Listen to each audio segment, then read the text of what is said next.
अस्सलाम वालेकुम। Golden 120 vlog में आपको खुशामदीद कहते हैं।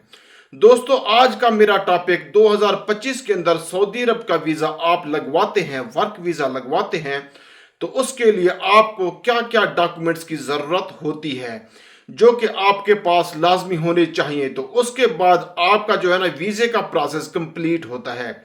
यानी कि आप अगर सऊदी अरब से वीज़ा मंगवाते हैं या आप किसी से परचेज करते हैं तो आपके पास क्या क्या होना लाजमी है और क्या क्या डॉक्यूमेंट्स चाहिए होंगे। तो काफ़ी सारे दोस्तों ने ये कमेंट किए थे, मैंने सोचा आज आप भाइयों को ये बता दूं कि 2024-25 के अंदर क्या क्या डॉक्यूमेंट्स की ज़रूरत पड़ती है। जब आपका वीज़ा पहले निकलता है सऊदी अरब से, उसके बाद होता है एजेंसी के नाम पे ये वकाला। वीज़ा निकलने के बाद, ठीक है ना, जो एजेंसी आपका काम करेगी, जो आपका प्रोसेस करेगी, उसके नाम पे आपने वकाला करवाना है, उसको वीज़ा अपना देना है वकाला करवा के कि आपके एजेंसी पे हमारा वकाला बन चुका है। तो यानी कि वकालत आपके पास आ चुकी है, आप इसका प्रोसेस करें। क्योंकि आप डायरेक्ट नहीं करा सकते। जो लाइसेंस होल्डर हैं, साफ ज़ाहिर है वो गवर्नमेंट लाइसेंस है, उनके पास अप्रूव है, वो सऊदी अरब का जो काम है वो सारा वही करते हैं। फिर उस एजेंसी वाले के पास जाना है आपने,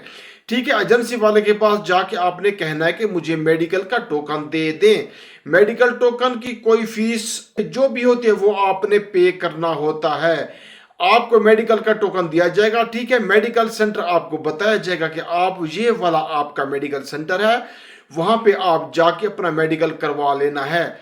जब आपका मेडिकल हो जाता है, आपको रिपोर्ट मिल जाती है। रिपोर्ट मिलने के बाद फिर आगे आपने उसी एजेंसी के पास आना है जहां पे आपने वीजा बनवाया होगा। उनको आपने बोलना है कि मेरा मेडिकल की रिपोर्ट फिट आ गई है, लिहाजा आज जो है ना आप हमें ई नंबर दे दें।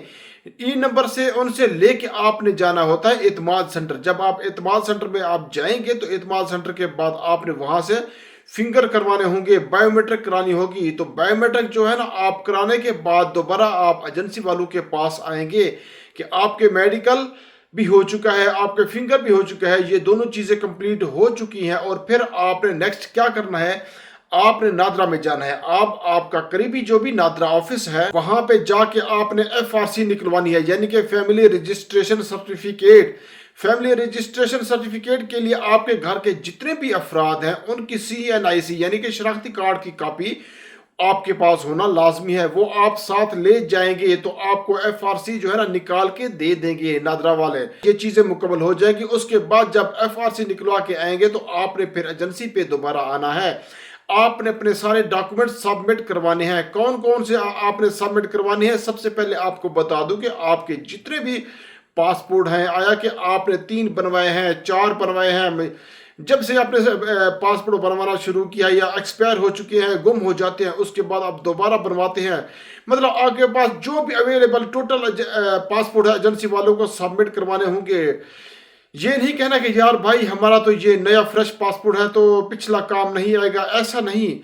आपने वो भी जमा करवाने हैं और पिछला भी जमा करवाने हैं, जितने भी आपके पास है टोटल आपने जमा करवाने हैं। कहने का मतलब ये है कि उसके बाद अगला जो प्रोग्राम है आपने वो ओरिजिनल CNIC जमा करवाना है। ये 2 चीज़ें हो गई। उसके बाद तीसरी चीज़ जो है वो है FRC जो आपने नादरा से निकलवाई थी, वो वाली उनको देनी है। 3 चीज़ें हो गई। उसके बाद आपने ब्लू बैकग्राउंड या वाइट बैकग्राउंड 4 अदद आपने फ़ोटो जमा करवाने हैं एजेंसी वालों के पास। उसके बाद मेडिकल करवाया था वो रिपोर्ट ओरिजिनल वो जमा करवानी है एजेंसी वालों को।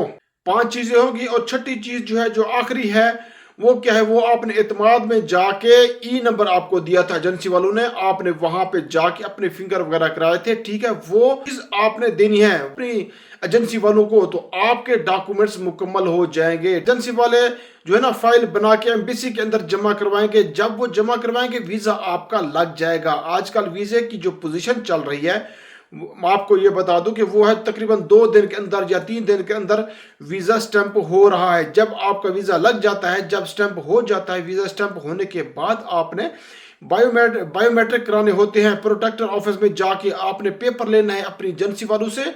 वो एक पेपर देंगे बायोमेट्रिक का जो कि प्रोटेक्टर के लिए होता है, ठीक है। वो वहां से लेके आपने अपने वीजा की कॉपी लेके, पासपोर्ट की कॉपी लेके अपने करीबी ऑफिस जाना है। वहां पे जाके एडजस्ट आपने फिंगर कराने होते हैं। आप फीस वगैरह भी वो खुद ही पे करता है। जब आपका ये मरला मुकम्मल हो जाए, मुकम्मल जैसे ही आपने फिंगर करा लिए, फिंगर वाला काम मुकम्मल हो जाएगा, उसके बाद आपने अपने एजेंसी वालों को मैसेज करना है, कॉल करना है कि भाई मैंने बायोमेट्रिक करा लिए हैं, और उनको फोटो भी भेज देनी है, व्हाट्सएप कर दें, और जो है ना मुझे पासपोर्ट दे दें और टिकट भी अपनी बनवा ले। बस इतना सा काम होता है, लंबी चौड़ी बात नहीं होती। ये सऊदी अरब का वर्क वीज़ा प्रोसेस करने की बात बता रहा था आपको मैं, फैमिली या पर्सनल विजिट वीज़ा की बात नहीं बता रहा था। जो कि कराची एम्बेसी कौंसलेट के अंदर जो वीज़े जमा होते हैं, यानी कि प्रोसेस करवाते हैं लोग या वीज़ा स्टैंप करवाते हैं, तो उसके लिए क्या क्या रिक्वायरमेंट होती है, ये वो चीज़ें मैंने आपको, आप भाइयों को बताई हैं। 2025 के अंदर जो मालूमात थी, अपडेट थी, वो मैं आपके साथ शेयर कर रहा हूँ। बाकी इंशाल्लाह उम्मीद है आपको समझ आ गई होगी मेरी बात। तो मिलते हैं इंशाल्लाह नेक्स्ट वीडियो में। अपनी दुआ में याद रखना। फी अमानुल्लाह।